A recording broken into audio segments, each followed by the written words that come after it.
বাটিতে ভক্ত সঙ্গে শুভাগমন করিয়াছিলেন। সেখানে ব্রাহ্মণ সমাজের প্রতি বৎসর উৎসব হয়।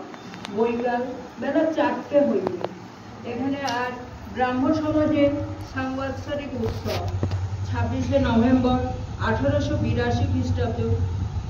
শ্রীযুক্ত বিজয় কৃষ্ণ গোস্বামী ও অনেকগুলি ব্রাহ্ম ভক্ত আর শ্রী প্রেমচাঁদ বড়াল ও গৃহস্বামী অন্যান্য বন্ধুগণ আসিয়াছেন। মাস্টার প্রভৃতির সঙ্গে আছেন।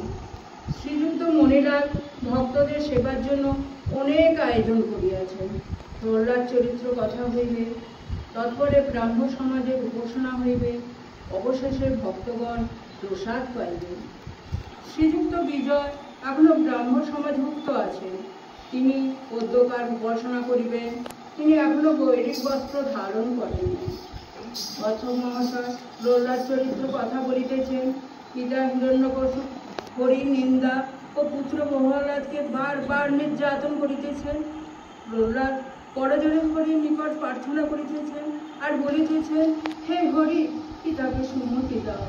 ঠাকুর শ্রীরামকৃষ্ণ এ কথা শুনিয়া কাঁদিতেছেন। শ্রীযুক্ত বিজয় প্রভৃতি ভক্তেরা ঠাকুরের কাছে আসিয়াছে। ঠাকুরেরও ভাবাবস্থা হইয়াছে। নমস্কার।